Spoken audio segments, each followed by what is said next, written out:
अस्सलाम वालेकुम रहमतुल्लाहि व बरकातुहू। My dear students and viewers, उम्मीद है आप सब लोग खैरियत से होंगे। स्टूडेंट्स, जैसा कि आप जानते हैं कि प्रीवियस लेक्चर्स में हम फाइनेंशियल स्टेटमेंट के इस चैप्टर से या cost of goods sold CGS वाला चैप्टर के 5 क्वेश्चन कर चुके हैं। क्वेश्चन नंबर 4 आज हम करने जा रहे हैं। आप जानते हैं कि हम थोड़ी नंबरिंग जो है ना वो अपने लिहाज से जो है वो फॉलो कर रहे हैं। तो इससे पहले जो 5 क्वेश्चन हो चुके हैं वो क्वेश्चन नंबर 1, 2, 8, 9 और 10 है। तो आज हम क्वेश्चन नंबर 4 करने जा रहे हैं। कुछ स्टूडेंट्स को शायद प्रीवियस लेक्चर में कोई प्रॉब्लम फेस करनी पड़ी हो मिसिंग फिगर कैलकुलेट करने के हवाले से या बैकवर्ड जो कैलकुलेशन होती है उस हवाले से। तो ये क्वेश्चन करने के बाद आप एक दफ़ा रिवीजन भी हो जाएगी और इंशाल्लाह ताला मुझे उम्मीद है कि अब अगर किसी को प्रॉब्लम हुई तो वो भी सॉल्व हो जाएगी। तो क्वेश्चन करते हैं जी। क्वेश्चन इतना मुश्किल नहीं है, बस इसमें वही बैकवर्ड कैलकुलेशन का सीन है जो आपने समझना है। क्वेश्चन की रिक्वायरमेंट भी देखते हैं और क्वेश्चन का डाटा भी पढ़ते हैं। लिखा हुआ जी, Bismillah textile submits the following data for September 2002। Direct labour cost है 30,000, कॉस्ट ऑफ गुड्स सोल्ड है 1,11,000। कॉस्ट ऑफ गुड्स सोल्ड देखिए गिवन है आपको यहाँ पर। फैक्ट्री ओवरहेड के बारे में लिखा हुआ है F O H is applied. Applied का मतलब F O H is estimated. कितनी है F O H? 150% of direct labour cost. Direct labour cost देखिए ऊपर गिवन है 30,000, उसका 150% ले लेंगे तो एफ ओ एच आ जाएगी। उसके बाद आप देखें तो इन्वेंट्रीज गिवन है, तीनों ओपनिंग हैं तीनों एंडिंग है। Finish goods, work in process और मटेरियल। नेक्स्ट पेज पर अगर आप आ जाएं तो नेक्स्ट पेज पर लिखा हुआ है जी, मार्केटिंग एक्सपेंसेस हैं 14,100, एडमिनिस्ट्रेटिव एक्सपेंसेस हैं 22,900 और सेल्स हैं आपके पास 1,82,000। रिक्वायरमेंट ये है जी कि इनकम स्टेटमेंट बनाएं। इनकम स्टेटमेंट बनाने के बाद स्केड्यूल बनाएं showing the cost of goods manufactured and sold. बेशक इस क्वेश्चन में कॉस्ट ऑफ गुड्स सोल्ड हमें गिवन है, ये देख लें। Cost of goods sold all दो हमें गिवन है 1,11,000, लेकिन फिर भी हमने cost of goods manufactured and sold statement बनानी है। वीडियो का साइज़ ज़्यादा ना हो जाए इस वजह से मैंने दोनों के फॉर्मेट ऑलरेडी बनाए हुए हैं। मैं पहले भी समझा चुका हूँ, तो इस क्वेश्चन को आप ये फॉर्मेट ऑलरेडी बने हुए हैं। सबसे पहले जी रिक्वायरमेंट है इनकम स्टेटमेंट। तो इनकम स्टेटमेंट बनाना स्टार्ट करते हैं। इनकम स्टेटमेंट में जैसा कि आप जानते हैं कि सबसे पहले हम सेल्स लिखते हैं। सेल्स हमें क्वेश्चन में गिवन है 1,82,000। सेल्स हमने लिख ली। सेल्स में से लेस करनी है कॉस्ट ऑफ गुड्स सोल्ड, मैंने जैसा कि बताया और पढ़ाया भी आपको कि कॉस्ट ऑफ गुड्स सोल्ड देखें जी, आपको गिवन है 1,11,000।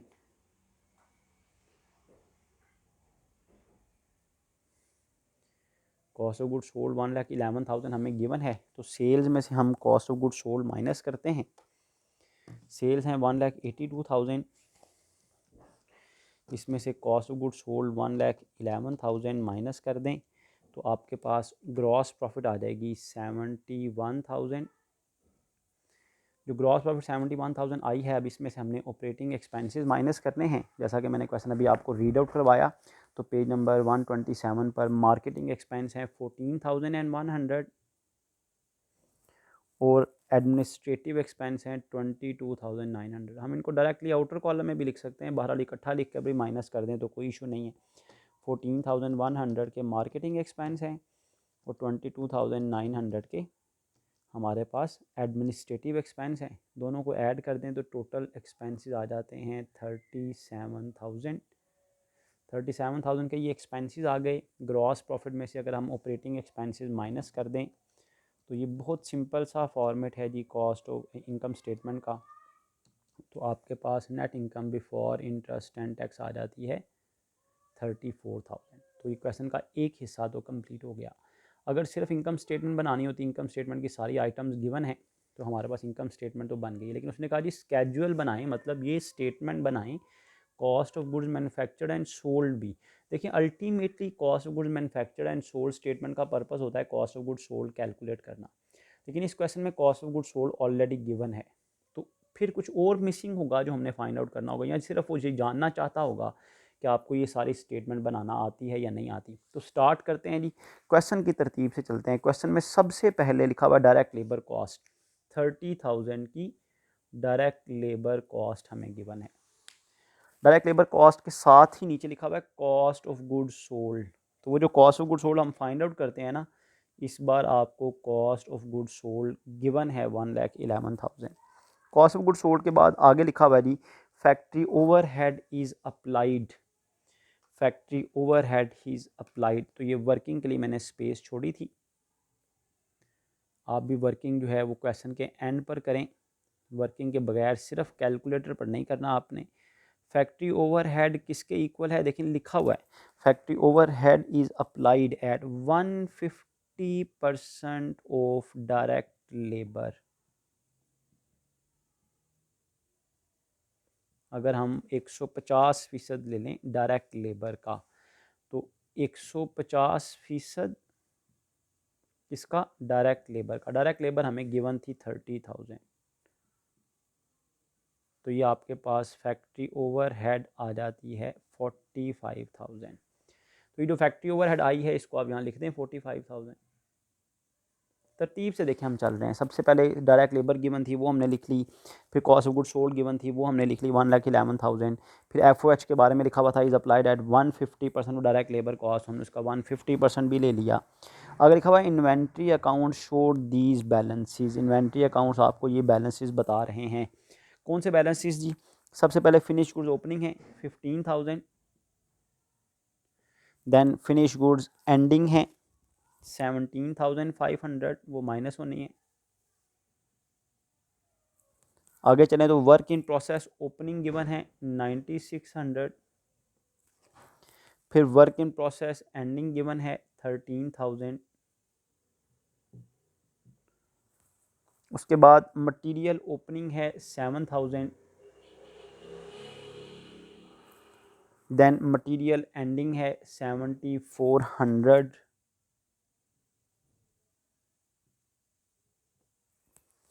फिर उसके बाद नेक्स्ट पेज पर आप आ जाएँ तो मार्केटिंग एक्सपेंस है, एडमिनिस्ट्रेटिव एक्सपेंस है और सेल्स गिवन है।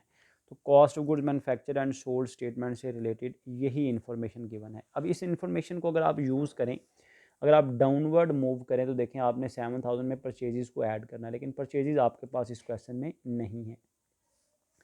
परचेजेस का ना होना आपको ये डाउनवर्ड जो रूटीन कैलकुलेशन होती है उसमें आपके लिए सबसे बड़ी रुकावट है।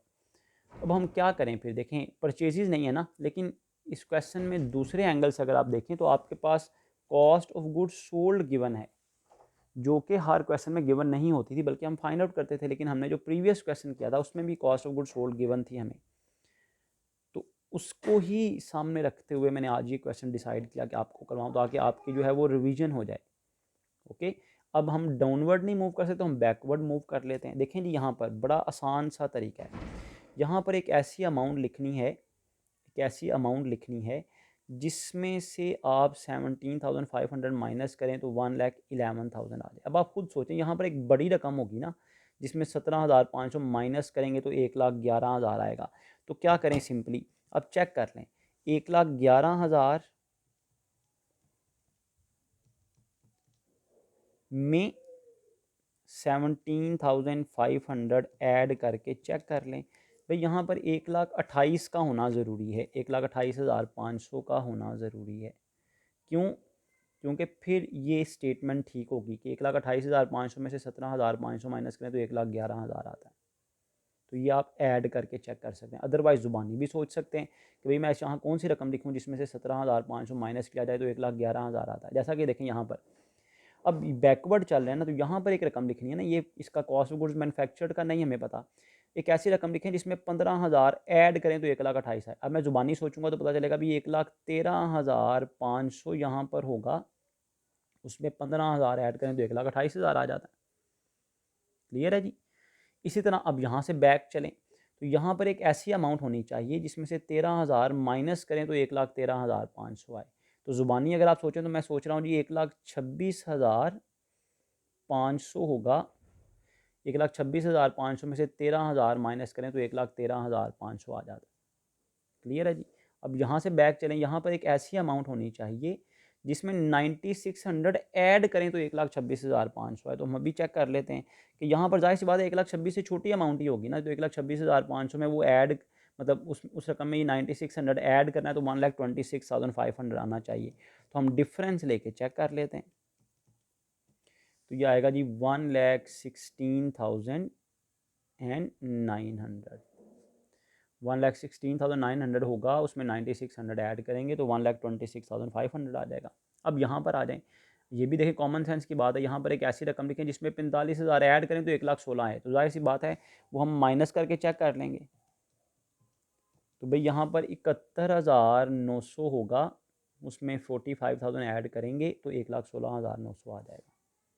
अब यहाँ से बैक चलते हैं जी, यहाँ पर एक ऐसी रकम होगी जिसमें 30,000 ऐड करें तो 71,900 आ जाए। तो ये सिंपली हम ज़ुबानी कर सकते हैं कि यहाँ पर 41,900 होगा, उसमें 30,000 ऐड करेंगे तो ऑटोमेटिकली 71,900 आ जाएगा। अब यहाँ से बैक चलें क्योंकि हम ये डायरेक्ट मटेरियल को इनर साइड पे कैलकुलेट करते हैं, तो यहाँ पर एक ऐसी रकम लिखें जिसमें से 7400 माइनस करें तो ये आए, क्योंकि मटेरियल अवेलेबल फॉर यूज़ में से एंडिंग मटेरियल माइनस होता है तो डायरेक्ट मटेरियल यूज़ आ जाता है। तो आप ऐड करके चेक कर लें, 41,900 में 74,000 ऐड कर दें तो ये आ जाएगा 49,000 49,300। ये 49,300 में 7400 माइनस करें तो 41,900 आता है। अब सिंपली देखें जी, यहाँ पर 7,000 में क्या ऐड करेंगे 42,300 आ जाए, खुद सोच लें। 7,000 कौन में क्या ऐड करें, 7,000 में 42,300 ऐड करें तो 7 और 42 क्या आ जाता है 49। तो ये स्टेटमेंट इस तरह से बैकवर्ड जो है वो कैलकुलेट हो जाती है। और किसी को अभी भी प्रॉब्लम है तो ये छोटा सा एक तरीका समझ लें बस। फॉर एग्जांपल मैं आपको कहता हूँ जी, दो अमाउंट्स हैं, उनको ऐड करें ना तो 150 आता है। दो अमाउंट्स कौन सी हैं, फॉर एग्जांपल मैं कहता हूँ जी यहाँ पर है 40, इसका हमें नहीं पता, तो आप खुद नहीं कर सकते। सोचें 40 में क्या ऐड करें कि 150 आ जाए, तो ये 110, तो ये आपने खुद सोच के लिखा ना। यहाँ आप क्या करें 150 और 40 का माइनस लेके चेक करें फिर भी 110 आता है। इसी तरह मैं आपको जी सॉरी मतलब जी दो अमाउंट्स को ऐड करें ना तो 120 आता है, उनमें से एक अमाउंट आपको या मैं दे दूँगी 30 है, तो बताएं यहाँ पर क्या होगा। तो आप खुद सोच लें, बेशक 120 में से 30 माइनस करके चेक कर लें 90 आता है, ज़ुबानी सोच लें तो आप कहेंगे जी 90 होगा, उसमें 30 ऐड करेंगे तो 120 आ जाएगा। इसी तरह माइनस में होता है जी, मैं आपको कहूँ जी दो अमाउंट्स हैं उनको माइनस करें ना तो 110 आता है, उनमें से एक अमाउंट मैं कहता हूँ जी 50 है। अब 50 कौन सी रकम में से 50 माइनस करें तो 110 आता है, कौन सी रकम में से 160 में से 50 माइनस कर दें तो 110 आ जाता है। इसी तरह एक और तरीके से समझ लें, मैं आपको कहता हूँ जी दो अमाउंट्स हैं उनको माइनस करें तो 100 आ जाता है, उनमें से एक रकम जो है ना वो 120 है।